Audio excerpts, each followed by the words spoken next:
Assalamualaikum warahmatullahi wabarakatuh. Perkenalkan, nama saya Rahmania Yasbajara dengan nomor NPM 210146 dari kelas manajemen 2B. Di sini saya akan menjelaskan pengertian dan contoh kasus korupsi yang terjadi di Indonesia. Terlebih dahulu, saya akan menjelaskan pengertian korupsi. Korupsi adalah penyelewengan atau penyalahgunaan uang negara atau perusahaan, organisasi, yayasan, dan sebagainya untuk keuntungan pribadi atau orang lain. Menurut hukum di Indonesia, pengertian korupsi adalah perbuatan melawan hukum dengan maksud memperkaya diri sendiri atau orang lain, baik perorangan maupun korporasi, yang dapat merugikan keuangan negara atau perekonomian negara. Berdasarkan Undang-Undang Nomor 31 Tahun 1999 Junto Undang-Undang Nomor 20 Tahun 2001, ada 30 delik tindak pidana korupsi yang dikategorikan menjadi 7 jenis: kerugian keuangan negara, penyuapan, pemerasan, penggelapan dalam jabatan, kecurangan, benturan kepentingan dalam pengadaan barang dan jenis, serta gratifikasi. Dalam arti yang luas, pengertian korupsi adalah penyalahgunaan jabatan resmi untuk keuntungan pribadi. Semua bentuk pemerintah atau pemerintahan rentan korupsi dalam praktiknya. Beratnya korupsi berbeda-beda, dari yang paling ringan dalam bentuk penggunaan pengaruh dan dukungan untuk memberi dan menerima pertolongan, sampai dengan korupsi berat yang diresmikan dengan sebagainya. Di sini juga ada korupsi menurut para ahli. Yang pertama, Nurjana pada tahun 1990. Pengertian korupsi adalah istilah yang berarti perbuatan yang tidak baik atau buruk, curang, dapat disuap, tidak bermoral, menyimpang dari kesucian, melanggar norma-norma agama material dan mental dan hukum.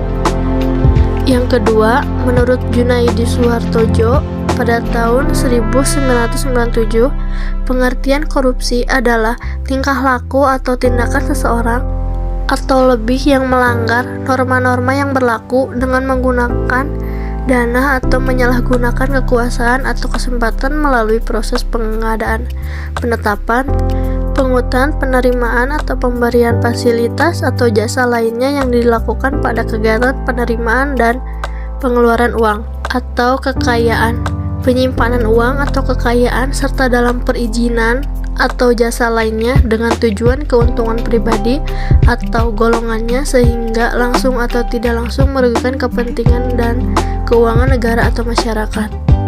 Yang ketiga, menurut Haryat Moko, pengertian korupsi adalah upaya menggunakan kemampuan campur tangan karena posisinya untuk menyalahgunakan informasi, keputusan, pengaruh, uang atau kekayaan demi kepentingan keuntungan dirinya. Yang keempat, menurut Mubiarto, pengertian korupsi adalah suatu masalah politik lebih daripada ekonomi yang menyentuh kebahasaan atau legitimasi pemerintah di mata generasi muda, kaum elit, terdidik, dan para pegawai pada umumnya. Yang kelima, Syed Hussein Alatas, pengertian korupsi adalah subordinasi kepentingan umum di bawah kepentingan pribadi yang mencakup pelanggaran norma, tugas, dan kesejahteraan umum yang dilakukan dengan kerahasiaan, pengkhianatan, penipuan, dan kemasabodohan dengan akibat yang diderita oleh rakyat. Yang keenam, Gunnar Midra, pengertian korupsi adalah suatu masalah dalam pemerintahan karena kebiasaan melakukan penyuapan dan ketidakjujuran, membuka jalan membongkar korupsi dan tindakan-tindakan penghukuman terhadap pelanggar. Yang ketujuh, menurut Robert Girdad, pengertian korupsi adalah suatu tingkah laku yang menyimpang dari tugas-tugas resmi jabatannya dalam negara. Yang kedelapan, S. Hornby, pengertian korupsi adalah suatu pemberian atau penawaran dan penerimaan hadiah berupa suap serta kebusukan atau keburukan. Yang kesembilan, Henry Campbell Blake, pengertian korupsi adalah suatu perbuatan yang dilakukan dengan maksud untuk memberikan suatu keuntungan yang tidak sesuai dengan kewajiban resmi dan hak-hak dari pihak lain. Yang ke-10, Josh Pelos Above, pengertian korupsi adalah mempergunakan kekayaan negara, biasanya uang, barang-barang, milik negara atau kesempatan untuk memperkaya diri sendiri. Di sini saya akan memberikan contoh kasus korupsi yang terjadi di Indonesia. Di antaranya EKTP. Kasus korupsi EKTP merupakan salah satu kasus korupsi terbesar yang pernah terjadi di Indonesia. Hal ini terbukti dari banyaknya nilai penyimpanan dana dalam proyek EKTP yang mencapai 2,31 triliun.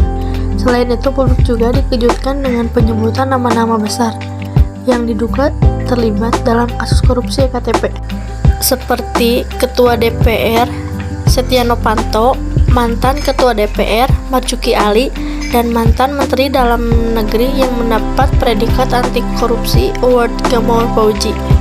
Hal tersebut menjadi faktor mengapa media massa gencar memberitakan tentang kasus korupsi EKTP.